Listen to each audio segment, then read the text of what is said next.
Mercedes Italiana.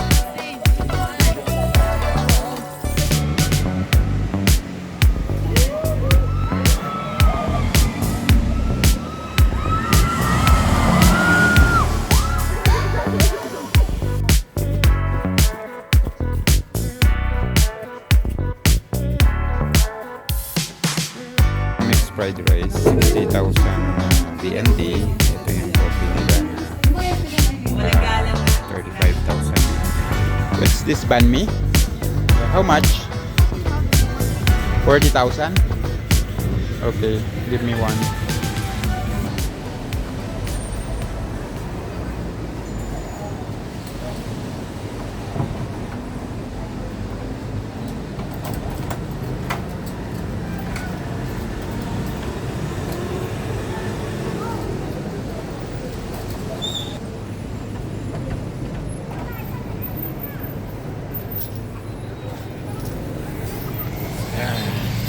So, ayan, mag-umpisa na tayong explore yung Sapa.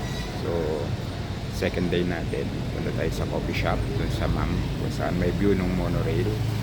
And then, pag kaya pa yung lamig, pumunta tayo ng Katkat today dun sa Katkat Village. So, ayan, ito na yung tsura, no? Paligid. Ayan, masyado siyang mapagi. And of course, malamig. Sure na ready yung ano nyo, mga panlamig, syempre yung yan, jacket, and then ito scarf, long sleeve, tapos may ano sa loob, thermal, and of course naka shoes. Ito yung itsura ng labas ng hostel, hostel sa likod ko, kalis ko lang mga shop, yung mga kainan din sa tabi-tabi. Yung itsura niya halos wala rin makita masyado. So yan, ganito talaga yung weather dito sa Sapa. Mas madalas na lubog ay nabalutan ng fog. Yan ito yung pinaka-town niya, Kappa Cafe. Ma'am Coffee Shop is 20 minutes away doon sa aking pinag-i-stayan na hostel, and walkable naman siya, and besides di naman mainit, malamig, masarap mag-walk. Yun nga lang, make sure na kumpleto yung nyo, yung mga gamit nyo or mga suot nyo na panlamig para ma-enjoy nyo yung pag-walk sa gantong klase ng weather. Kasi kung hindi, baka hindi nyo na gustuhin lumabas dahil sa sobrang lamig. So ito yung daan, medyo yung mga construction na ginagawa, so maputik-putik din siya and basa dahil nga laging balot ng hagi. But in general, maganda siya and masarap walk. Dito rin pala, uso rin yung mga local na lalapit sa iyo, mag-aalok, magtatanong-tanong, mag-inquire taga saan, and kung may mga gusto kang tour, tapos maya aalokan ka nila ng mga dala-dala nila. Ayan. Pero mababait naman sila, and slide left after Legecco Cafe on 2. Pag lumapit sila, ibig sabihin mag-aalok sila ng mga tour or something else na mga product nila. So tingnan nyo itong view. Yan, mga restaurant and I think coffee shop, hindi ko lang sure, hindi ko sila papasok, pero maganda. Ito naman yung tinatawag nila na Sapa Stone Church or Sapa Cathedral. Well-known landmark dito sa Sapa. So, check mo siya. Yun yung itsura niya. Parang pa siya, Gothic style. Yan. So, yan. Isa sa mga landmark dito. Katapat lang siya nung Sun Plaza. Yan. Sun Plaza. Tsaka Sapa Hotel or Hotel Sapa Square. Dito malapit sa may Sun Plaza, nandito rin yung Sapa Tourist Information Center, laman. Yan, may mga ATM. So yan, ito naman yung Sapa Station, yung monorail pag pupunta kayo papunta ng Pansipan. Yan, so ito ito yung Sun Plaza. So yung restaurant, ito lang yung hotel dito sa may Sun Plaza. Tapos from there, yan, mag slight right ka lang dito. Okay. Yan, slight right. Tapos diretso. Yan. So konting walk na lang yan, mga 3 minutes. Basta ang importante, makarating ka doon sa Sun Plaza, which is yung pinaka landmark. Then pag nakita mo na yon, malapit na doon sa entrance ng station nila. Konting ka lang right, tapos paakyat. Tapos from there magle-left ka, dire-diretso lang. Then bago magdulo, mag-slide right ka. Tapos ayun na. So sobrang easy lang niya. Basta mapuntahan mo lang yung Sun Plaza. Madali lang makita yung madali lang mapuntahan yung sa restaurant. Medyo maputik na lang yung daan. Ayan. So ito yung way papunta doon sa Ma'am Restaurant, kung saan pwede mo makita from that restaurant yung monorail kung pagbibigyan ka ng weather. Hindi ganun kadalas lumabas yung araw, lalo na pagka ganitong winter. Dito sa Sapa, mas madalas na balot ng fog. So manhid na rin yung ilong ko sa sobrang lamig. So eto na siya, ma'am. Yan. Yan tayo almusal. Hindi tayo mag-almusal or magtanghalian rather, kasi na 11 na. Okay. Siya. Then pasok tayo. Okay.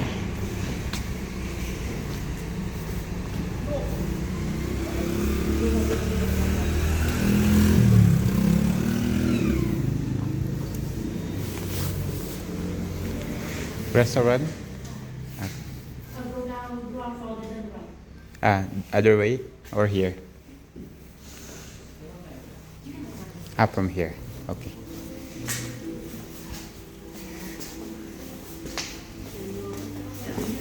You take the elevator, go down the ground floor. Ground floor. You have the right to go outside.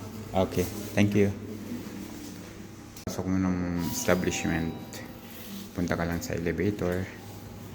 Then ground floor. Okay, so ground floor. Here, magra-right lang tayo. Okay. Go right. And go down.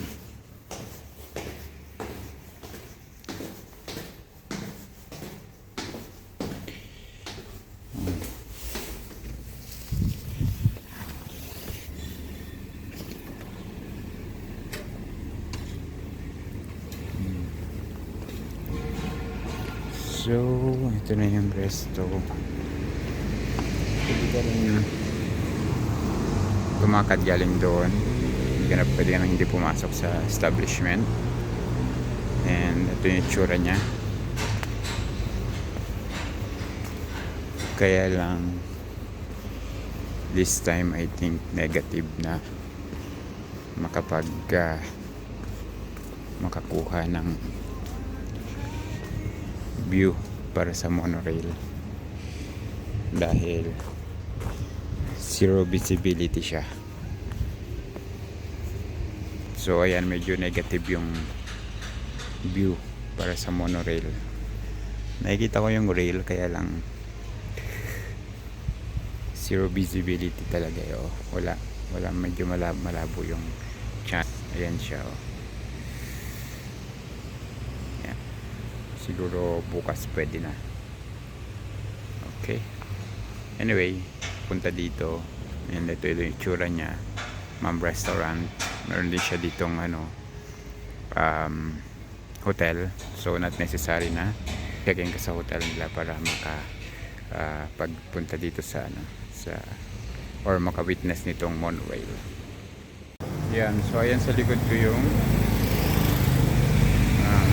andito sa likod yung Sun Plaza, and nandito ako banda sa may magtitingin ako ng local restaurant na pwedeng pagkainan malapit sa Sun Plaza.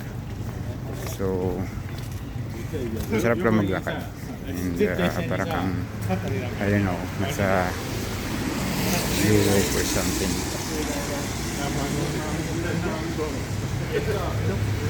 Yung tsura niya dito, medyo lagi nga lang basa, it's okay. Yan, Chuban po, try natin.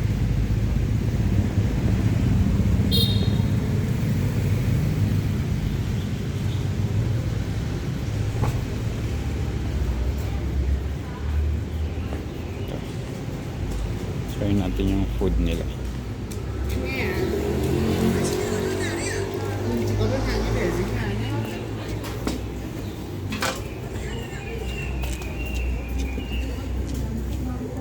Ito yung menu nila.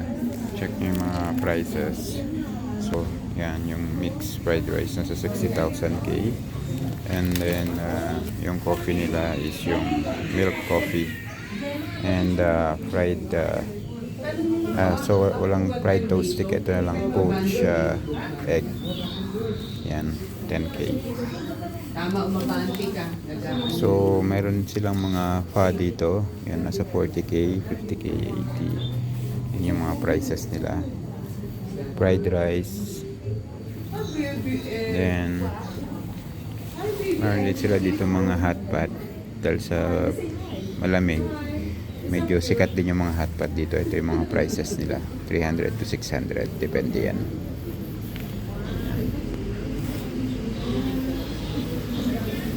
Pero mga baka pang group na to. Mixed fried rice, 60,000 BND. Ito yung coffee nila na 35,000 BND. And ito yung poached egg na 10,000 BND. So most likely mga nasa 220 pesos. So okay naman yung food nila. Itong mixed fried rice, masarap yung kanin niya. Yun yung mga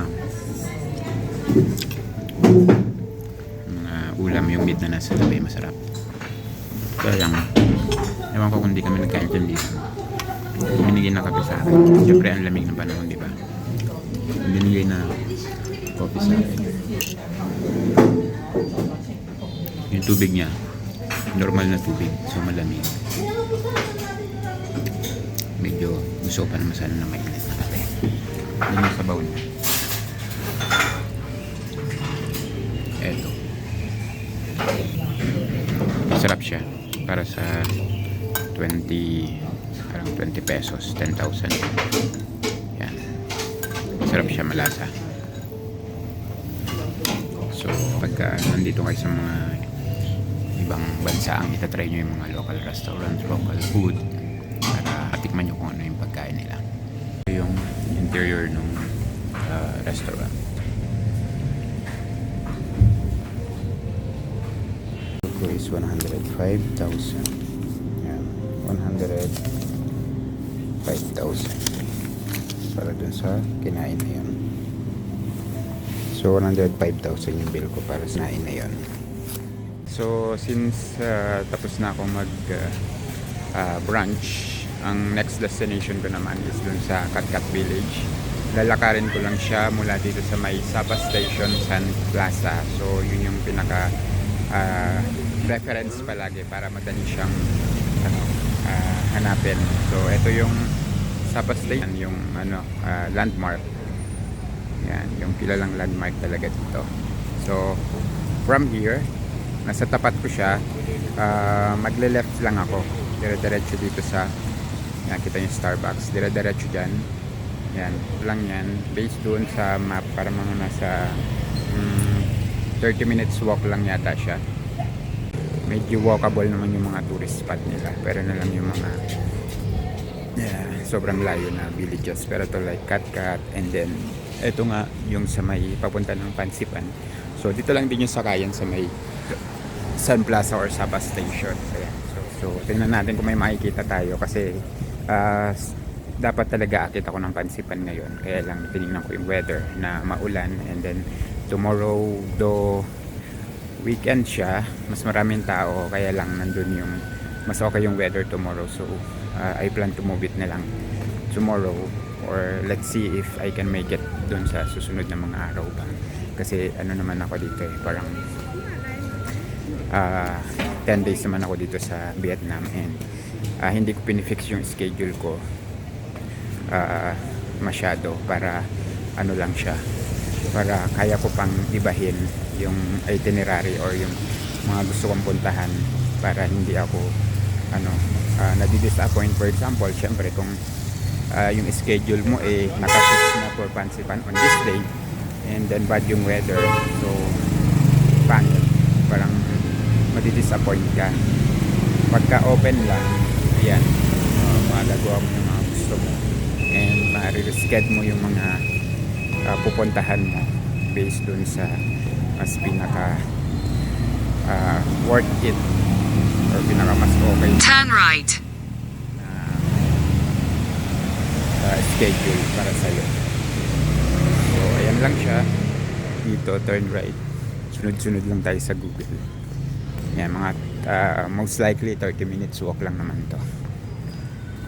Yan, papunta ng Katkat Village. Wala akong idea kung anong meron sa sa Katkat Village. Doon trek na ako dito before, I think last year yata, pero ibang village yun. Mga taniman ng mga gulay-gulay, may mga rice terraces. So itong place na to, hindi ko sure kung anong meron at kung anong makikita. Medyo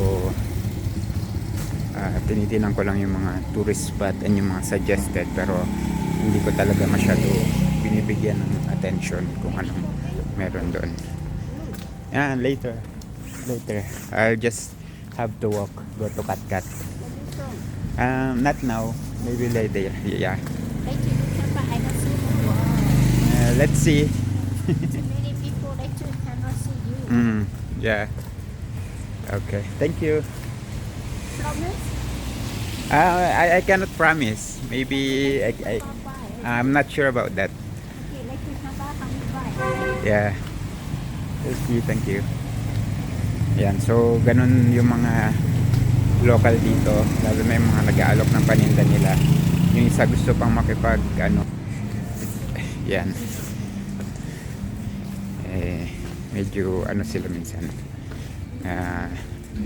Ganyan, nag-approach sila, tapos inaalok ka nila, and then mag-finger promise kayo. Yan. Do okay naman sila. Okay naman pag sinabi mo hindi. Naman sila. Hindi naman sila magpipilit. So ito yung handaan pababa punta sa Katkat Village. Yan, pababa siya. Then naka-open lang din yung map ko para sa direction, kasi meron mga left and right dito, since wala namang instruction na mag-right. So diretso lang. Lang is napaka-foggy. So kung meron mga magagandang view, hindi natin makikita kasi nga covered tayo ng fog. Yan, may restaurant sa daan. Medyo ayan nga, maputi, tapos medyo wala na yung kalsada. Sira na. Yan yung mga sasakyan. Medyo kailangan mo talaga mag-ingat. Yan.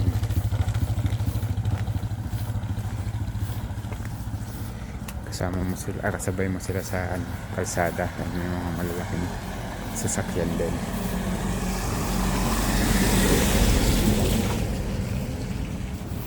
And syempre bangin. Yan, tapos wala nang masyadong makita dahil sa fog.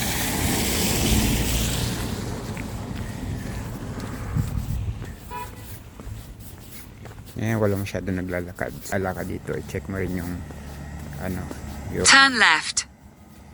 weather. Tapos, plan mo based doon yung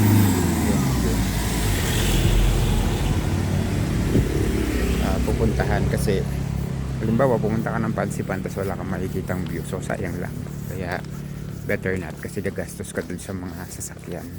Eh, tulad nito, hindi mo naman kailangan sumakay, kailangan mo lang lumakad. Okay lang kasi wala naman masyadong gastos.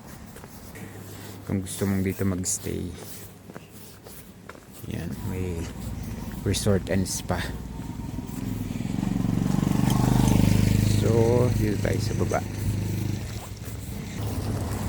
Hindi nga siya natutuyo.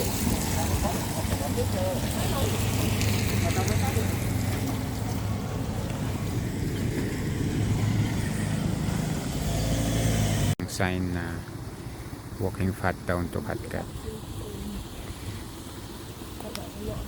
Yan. Ito, so ito siguro yung may view dapat, pero since foggy, yan, wala tayong nakikita. So nakalagay dyan 120 meters pa pababa yung papunta ng Katkat Village.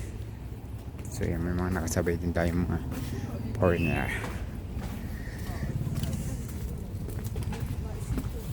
So ito siya, sundan nyo lang yung sign kasi kung di ko napansin yun, baka nagdire-diretso pa ako pababa, pero dahil nga yun, buti na lang malaki yung sulat niya, then may English naman.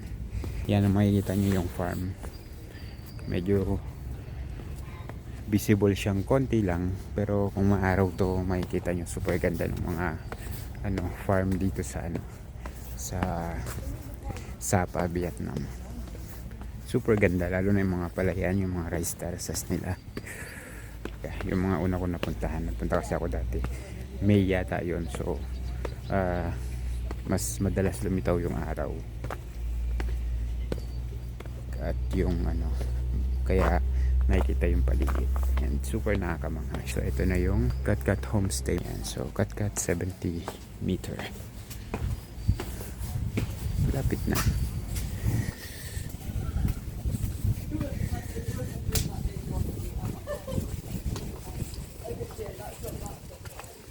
So pagdating dito, yan, meron siya mga kainan pa rin. Yeah, medyo ingat lang kasi dahil nga basa, medyo madulas talaga yung daanan. So kailangan natin ng extra careful and ito sa mga araw para hindi tayo maligaw. Yan, puro sa mga homestay. At syempre may mga na to, kainan.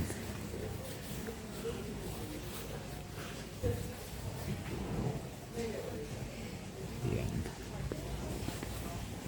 homestay. Totoo ba to? If yes, ang ganda niya. So pagbaba mo dito, kala ko naligaw na ako kasi wala akong makita yung pala. Yan, meron dito maliit, Katkat. Baba lang tayo dito, sunod lang natin yung araw. And finally, well, meron sila mga pinaparenta siguro to ng mga traditional na nila costume. Ganda. Baba mo, ito na siya ulit. Ito na yung way. And then meron siyang mga tindahan or ayun, nagtatahi sila ng mga costume.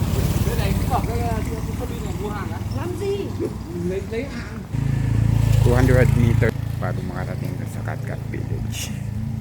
Yan, so okay naman, sarap mag-walk. Tutuloy talaga yung sipon niya, sobrang lamig yung ilong ko, sobrang manhid na siya sa sobrang kalamigan. And hindi ka na mapigil yung pagtulo ng sipon. Yan, ito yung tsura niya. Okay. Art house, cut. Tapos mga damit pala. So, sila rin yung nagtatahi.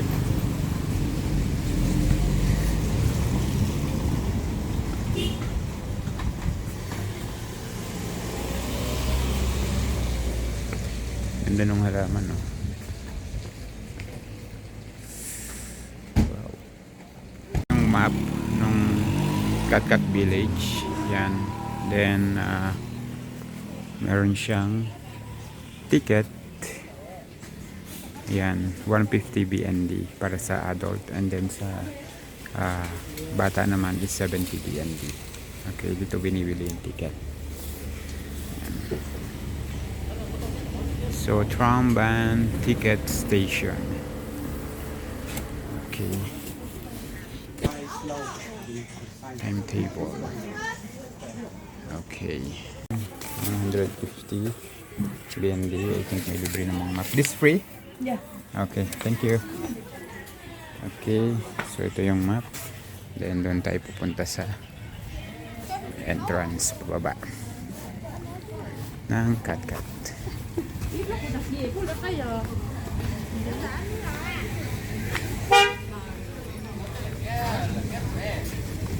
Kat Village. Tế su cỏ tế su y tế thôi à. Thank you. Okay. Yes.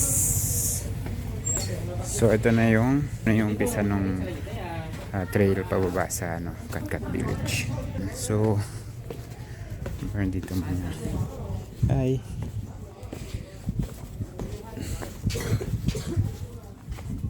Yan, tinda sila ng mga souvenirs.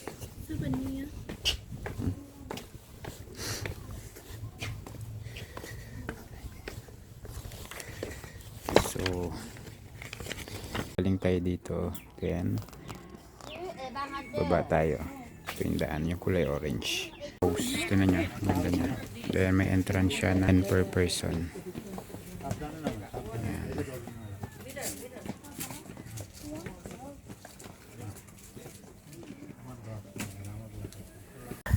Yan, so mostly mga tindahan siya ng mga souvenir shops na gawa nila dito. Ito mga wallet.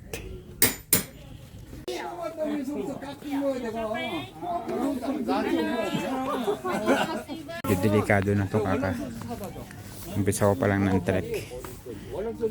Ayun, bumigay na yung sapatos. Yan, sana lang wag tuluyang matanggal. Kung hindi, good luck sa akin. 그게 28도인가 돼.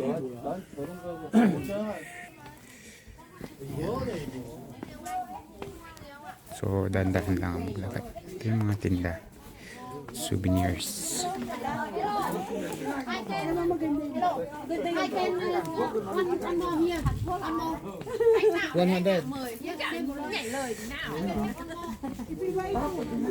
Đến này em cũng điểm mời. cái này này, yếu đầu rồi. Toàn 내려와.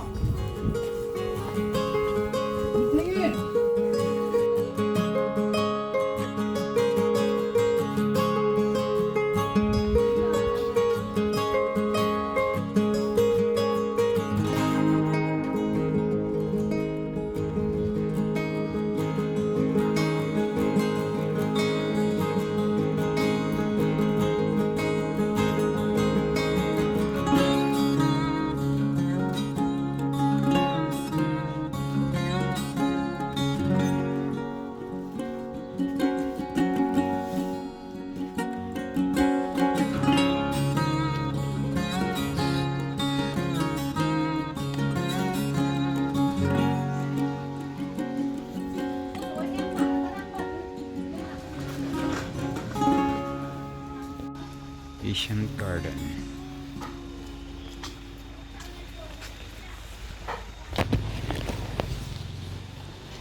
Medyo ingat lang sa pag-akyat kasi hagdan madulas. yung kahoy. Yan. Oops, medyo parang magalaw.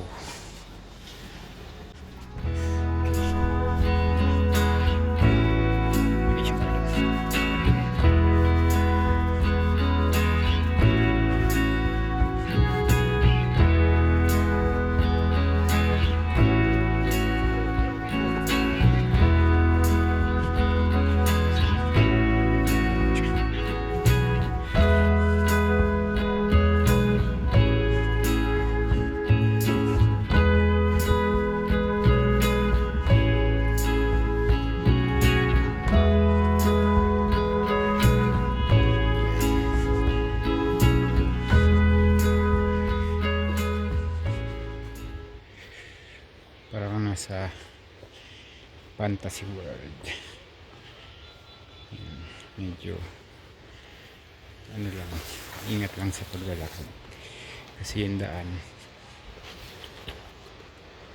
ayan, natanggal na yung swelas, sa isa na silang natatanggal.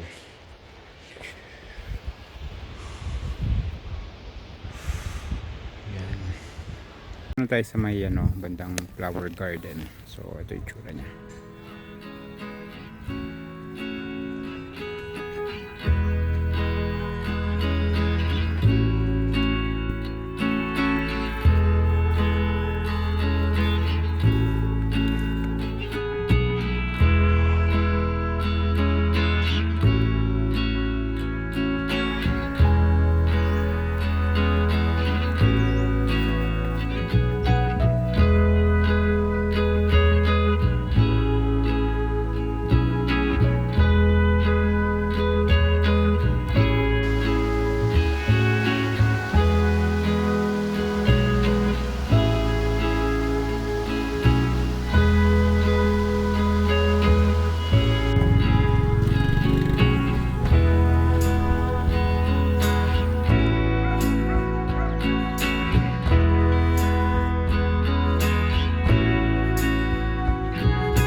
Ayan na yun, yung rainforest. Ano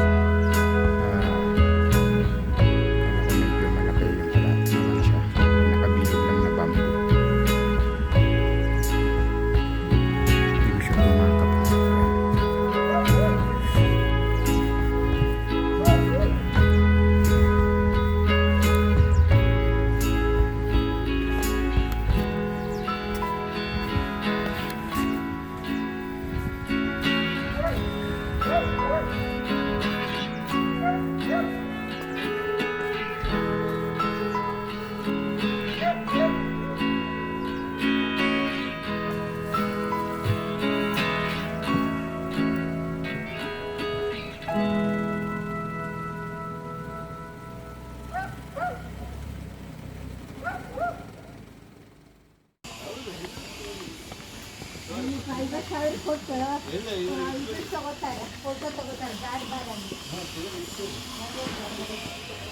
$40 meters yung sa waterfall.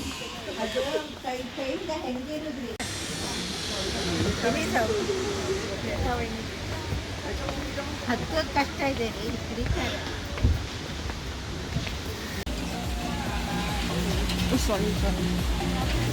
It's okay.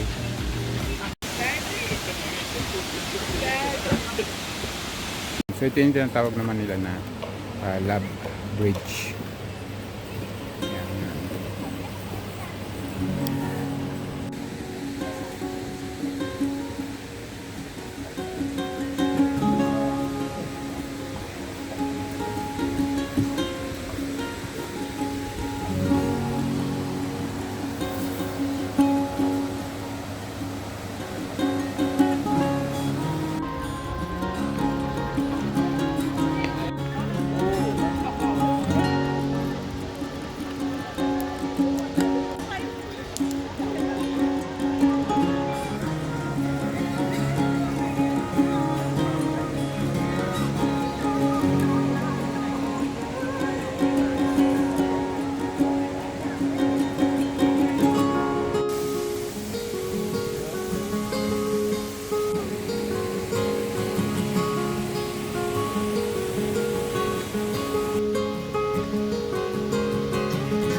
So bago mag-exit dun sa ano sa Katkat na village, meron ditong adventure ride na pwede mong sakyan kung gusto mo.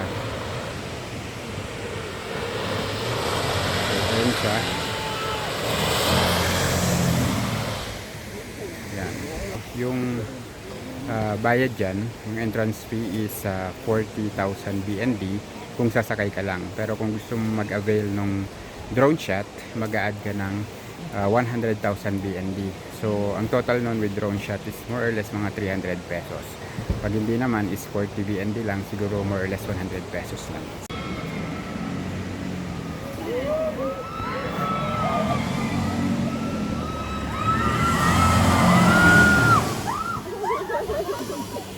Para dun sa ano, ewan ko tawag dyan, Konduang to Kam, yan, turn 40,000 BND. Ito yung entrance nya, yan, yun yung bilihan ng ticket. Tapos dun sa baba yung sakayan.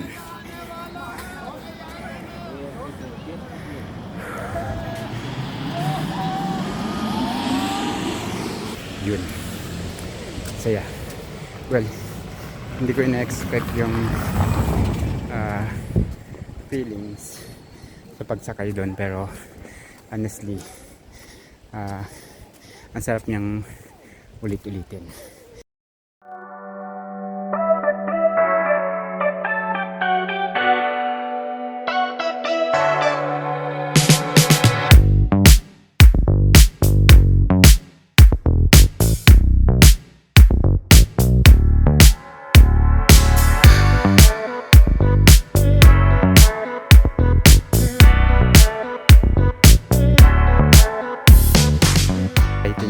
Yung feeling, hindi siya nakakatakot, sarap. So pag napunta kayo dito sa Katkat, wag niyong palampasin yung rides na yon kasi ang sarap. Kahit na yung kahit walang drone shot, 40,000 BND is mura na yon, kasi yung mga ganyan sa Pinas medyo mahal talaga, parang abot na ng 150 or I don't know 200, pero dito halos 100 pesos lang. Yan, papunta sa taas ang bayad is 10,000 BND, and then kung lalakarin mo naman siguro mga 10 minutes yung lakad niya.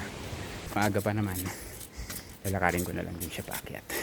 Ito na yung way niya going.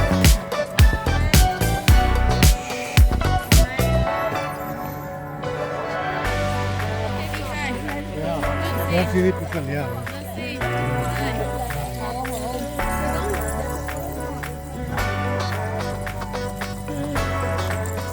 Sa exit, pwede kang mag rent o sumakay ng mga single na motor, or pwede ka rin sumakay. So ayan, mag-walk na lang din ako pataas. So since maaga pa naman and wala naman ako ibang gagawin, i-walk ko na lang to. Ito yung entry ng Katkat, yung entry 1 niya. Yan, suggest na instead na mag-enter dito, mag-enter doon sa kabilang entrance, lumakad pa pababa, parang yung entrance number 2, kasi pagpasok mo dito marami kang mabibili. Ngayon mas maganda na nasa exit yun, para pag may nabili ka wala kang bitbit pa all the way dun sa Katkat village, para wala kang dala-dala. So mas maganda kung pupunta kayo, dumire-diretso na kayo hanggang doon sa baba at doon na kayo mag-enter, para ang exit nyo dito kung may bibilin kayo, hindi na siya dagdag sa dala-dala nyo sa buong route ng Katkat village. So ayun lang, ito lampasan nyo siya. Pero dito ako pumasok, and I suggest na pumasok kayo sa ibang entry, wag dito, kasi maraming mabibili dyan sa umpisa ng tour. Hanap ko ng hotpot, dito ko napunta sa Pha.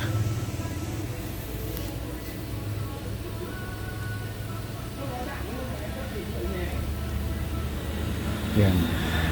So yung gantong Pha or Po, nasa ano to 50,000 BND, so mga nasa 100 pesos. So okay na siya. Then mamaya kain na lang ulit ng banh mi. So ito lang yung tindahan niya, parang karinderya.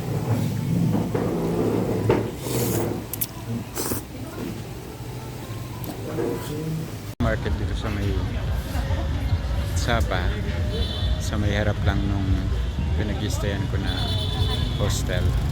So yeah, may mga fruits and souvenirs, panlamig na pwedeng bilhin. And may mga pagkain din. Titingin ako ng mga kain dito.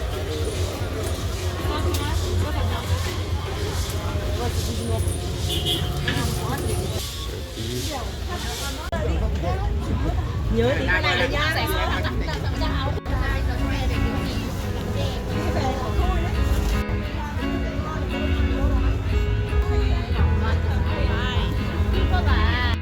Bánh em ơi, 1.800 gói đi em.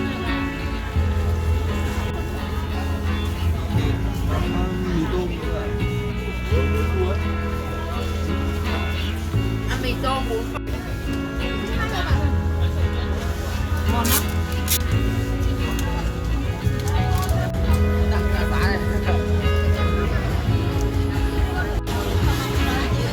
Vâng vâng. Nhớ em nhé, em áo đỏ nhé chị nhé. Đâu? Đâu?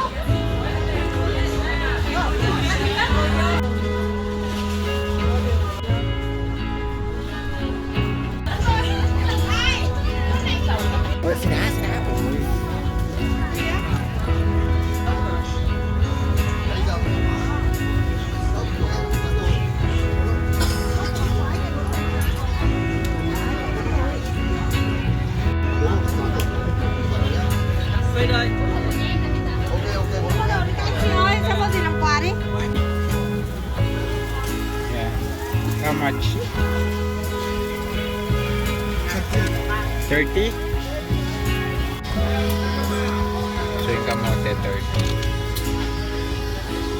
Yung mga prices.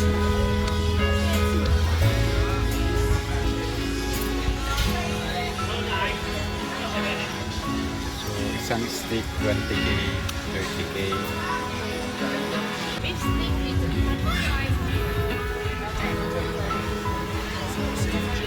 So nagsiset up pa lang yung iba.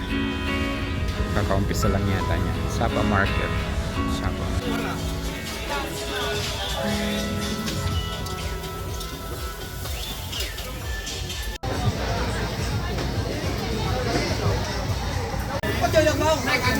Con tầm 80 thì bớt 4 nè. Nhưng mà có thằng này thôi. Tầm 1-2 giờ đấy, 2 giờ tầm chọn hàng mình. Em đi sai. Nào mời đây các bác ơi, coi chỉ tay trước. Tưởng là chị này còn cái bé là lấy vợ rồi. Nó chết không đây? Chết mẹ em đi. Đủ má. What is this? Hả? Bia. Deal. Rồi. What do you understand? How much is buffalo? Hết rồi. Yes.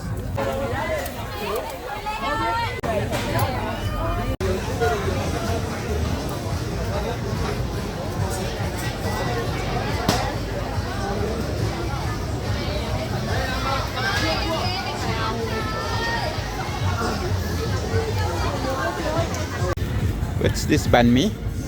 Yeah, how much? 40,000? Okay, give me one.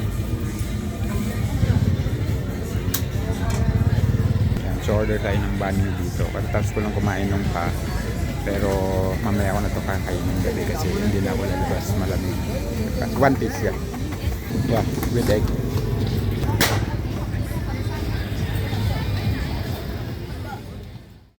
Hi guys, so eto, nakauwi na ako galing sa tour kanina dun sa Katkat Village, and also kumain na rin bago pumunta dito, and dumaan na rin sa night market. So ayun nga, unfortunately bumigay na yung sapatos ko. Yan. Hanggang na. Yan yung isa, tanggal na yung swelas. So buti na lang nakaabot pa sa dito sa hostel.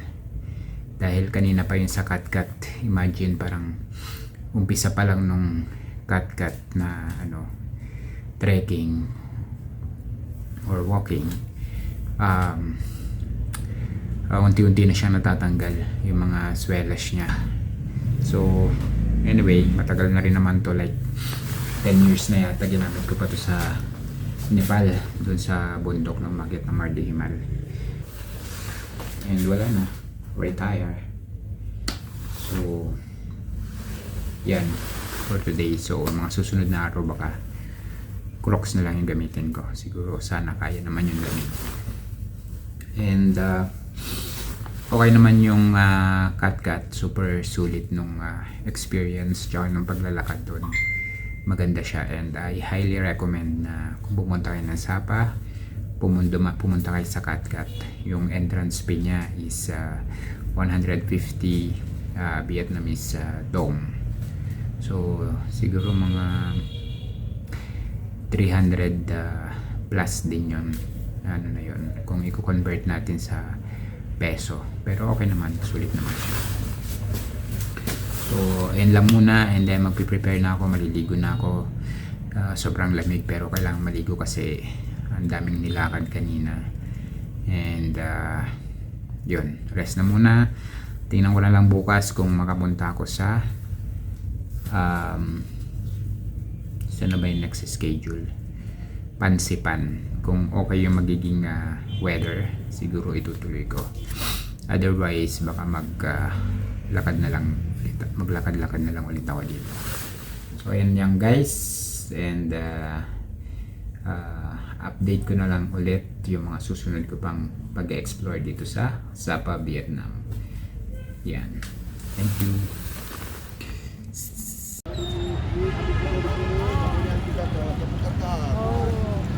Dekat.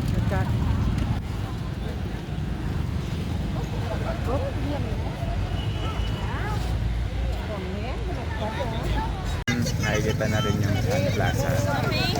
Ito siya.